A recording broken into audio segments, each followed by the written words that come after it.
Okay, welcome back, everyone.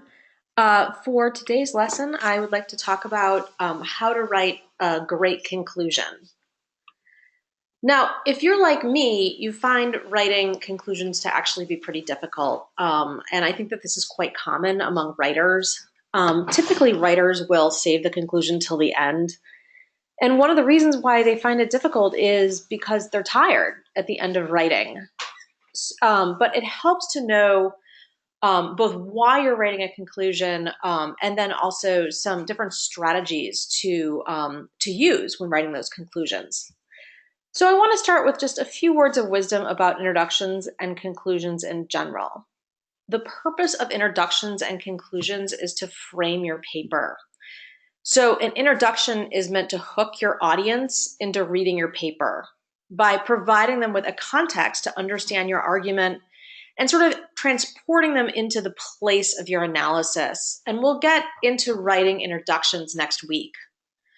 What a conclusion does is it guides your audience out of your analysis, helping them make that transition back into their daily lives. And a good conclusion will help them see why all your analysis and information should matter to them after they put the paper down. Basically, if your audience is going to take the time to read your essay, you need to reward them in the end with a very good conclusion. So why write a good conclusion? Well, if you're like me, you oftentimes will probably slap on your conclusions right before you turn the essay in.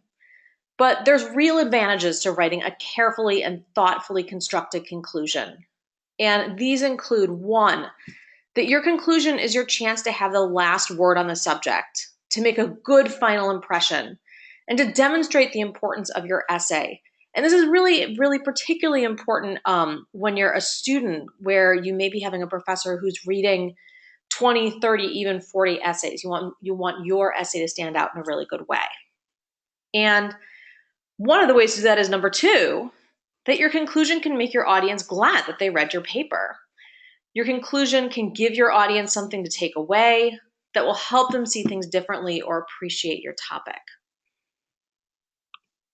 So what I want to go over is 4 strategies for writing effective conclusions. The first strategy is one that you're probably pretty familiar with, and that's synthesizing the main points of your essay. This is basically like summarizing 2.0. So using this strategy, you would summarize the main points of your essay, and then you would also show how they fit together. So I'll give you an example.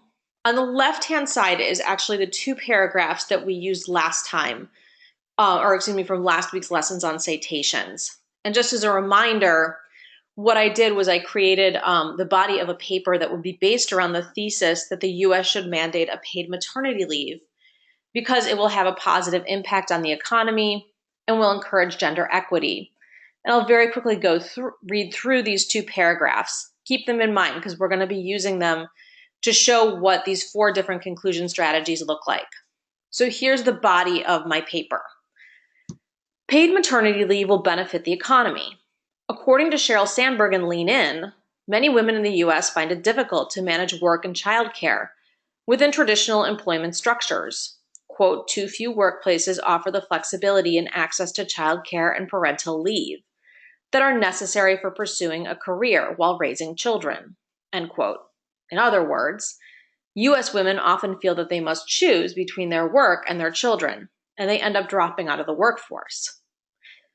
Maternity leave would not only positively impact the economy by keeping women in the workforce, but would also help to change how our society divides up household tasks. In general, US women are still the primary caretaker, even in situations where they're also the primary breadwinner. This creates an unequal distribution of labor. As Sandberg points out, quote, a truly equal world would be one where women ran half our countries and companies and men ran half our homes, end quote. In other words, the perception that women should take care of the house and kids prevents a gender-blind society. Okay, that's the body of my paper. Now, on the right-hand side is what a synthesis conclusion for that paper might look like. And I'll read it. The effects of federally protected paid maternity leave would be as positive as they would be far-reaching. Economically, it would encourage women to remain in the workforce by allowing them the option to take a temporary financially supported leave after childbirth and then return to work. The economic impact, though, would have far broader consequences than financial. By changing the way women are treated at work, it would encourage a cultural shift in how women are perceived and treated at home, encouraging men and women to take an equal share in household responsibilities. And what you might notice is that I summarize both paragraphs. The first paragraph is summarized with the sentence beginning economically. The second paragraph is summarized with the sentence beginning by changing the way women are treated at work. And the two are then connected together with the sentence that is in the middle of those two sentences, the one that starts the economic impact, though. All right, so that's our first strategy for conclusion writing. But there's more. The second strategy is called refining the thesis. And in this case, you can use the conclusion to explore, explain, or defend the thesis, as well as to suggest another way of stating the thesis. So let's take a look at what a refining of the thesis conclusion might look like for the essay that I read you just a couple minutes ago. Again, the thesis for that essay is the U.S. should mandate a paid maternity leave because it will have a positive impact on the economy and will encourage gender equity. Now let's read the right-hand side, which is that refining the thesis conclusion. And it begins. Of course, it is an oversimplification to say that a federally paid maternity leave will lead to immediate financial gain and gender equity. Businesses may struggle at first to adjust to the new financial responsibilities, and women may still find themselves juggling work and home life. Rather, this mandate would offer secondary economic and cultural gain that will prove its worth over time.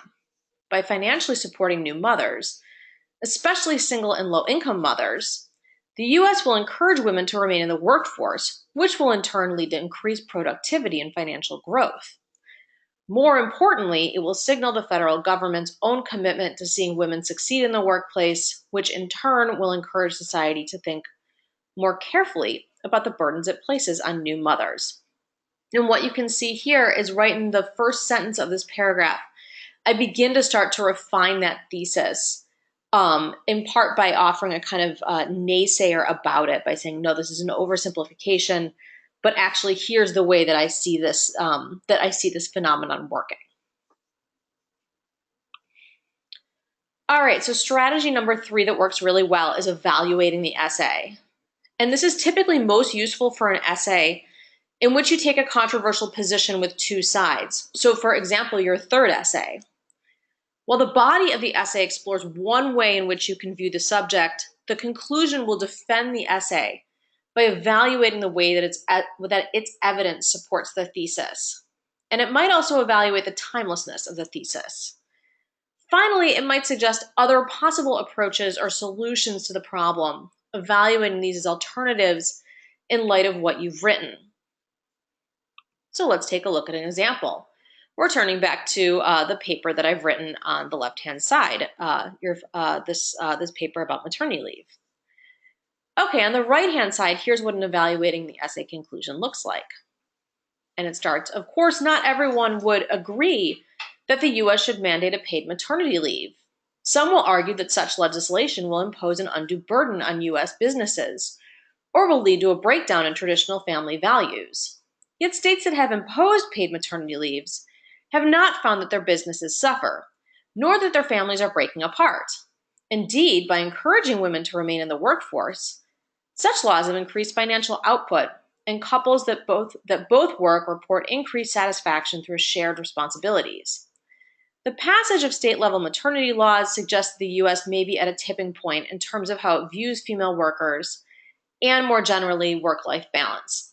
And here what you'll notice is I start out with actually a naysayer where I adopt the argument of the opposition. I then address some of the things that the opposition might say, acknowledge that those are correct, but then put forward my own argument, which actually builds a little bit on the argument that I have earlier. All right, now strategy number 4 is called going out on a limb and speculating.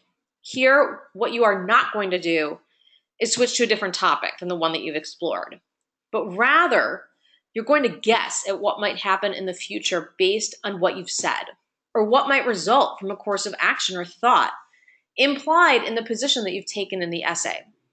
So I'll give you an example. It's on the right-hand side, and I'll read it. It begins, the fact that maternity leave has become such a heated political topic suggests that the traditional division of labor in the US is on its way out. Many women continue to work after having children, either by necessity or by choice, and it is now time to create federal legislation to support this shift in our labor demographics.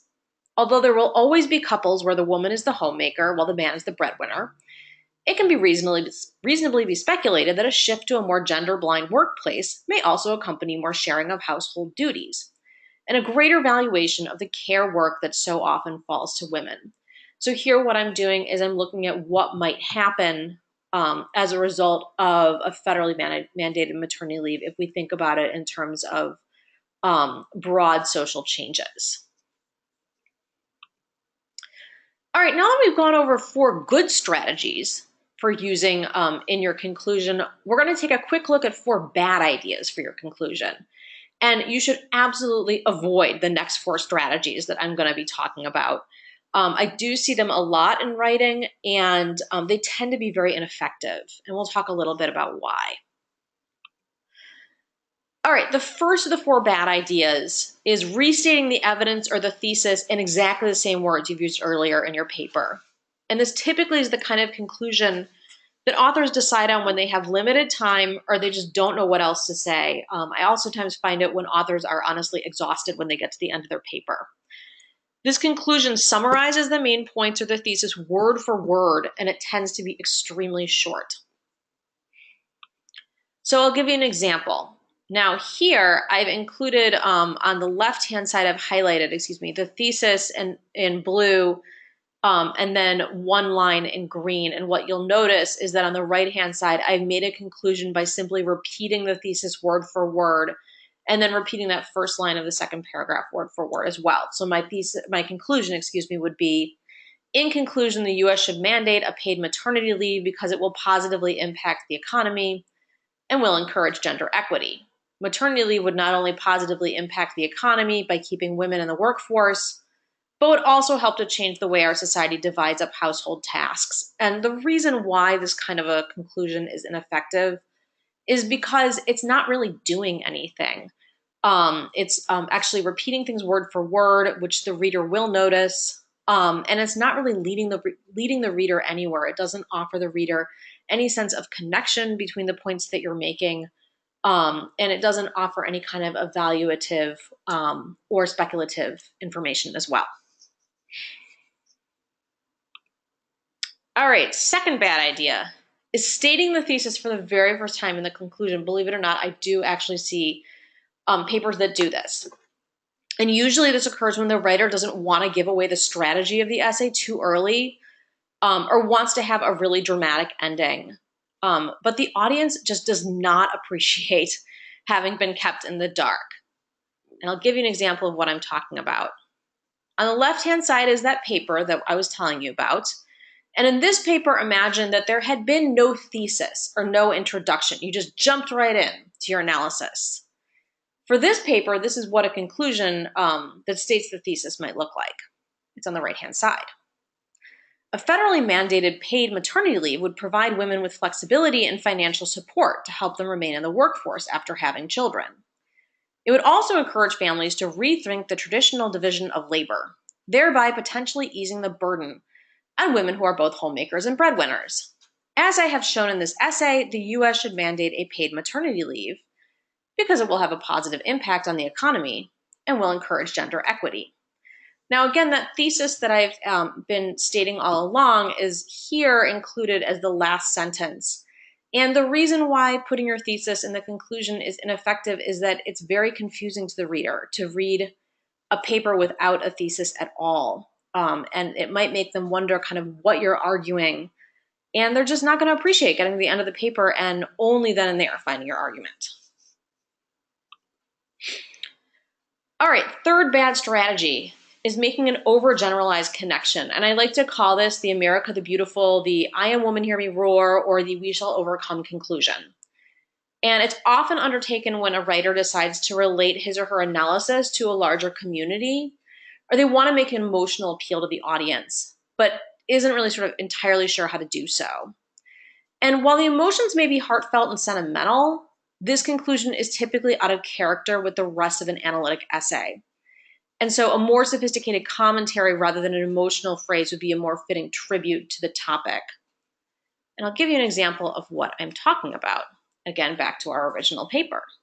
Here's what an overgeneralized connection might look like, right-hand side. A federally mandated paid maternity leave would benefit women, households, and ultimately the economy. For too long, women have been left on the sidelines, watching men head off to work while unable to pursue full-time work or even higher education. U.S. society may have tried to previously hold women back, but we will no longer take such treatment sitting down. Our time to sit at the table has come, and we are not giving up our right to equality. So what you'll notice, again, is that there's a kind of emotional appeal at the very end, in particular in the last couple of sentences, that just isn't really in keeping with the rest of the essay, which is looking at analyzing both social and economic reasons why we should encourage maternity leave. What you might also notice too is there's a shift in voice from that kind of analytic third-person voice to the we and the are, and that this is also sort of out of keeping with the rest of the essay. And then the fourth bad idea for your conclusion is the grab bag conclusion. And in this conclusion, the writer includes extra information that she or she did not or could not integrate into the main paper. And the reason why this is a bad idea is that extraneous information typically will just confuse your audience. Instead, what I'd suggest is set any information that you really like but that doesn't fit in your paper aside. And you can write another paper about that at another time. So I'll give you an idea of what the grab bag conclusion looks like. Right-hand side. All right, a federally mandated paid maternity leave would also benefit low-income or single mothers who may not qualify for FMLA, or if eligible, may not be able to afford maternity leave. Yet it has not always been this way. During World War II, the government subsidized childcare but chose to roll back these financial supports once men returned from the front. Our international reputation as a leader on human rights is diminished by our current leave system. So one of the things you've noticed is that this conclusion actually brings up three totally separate points. One of them is the discussion of low-income women. The second one is the discussion of historical governmental support. And the third one is the issue of international reputation.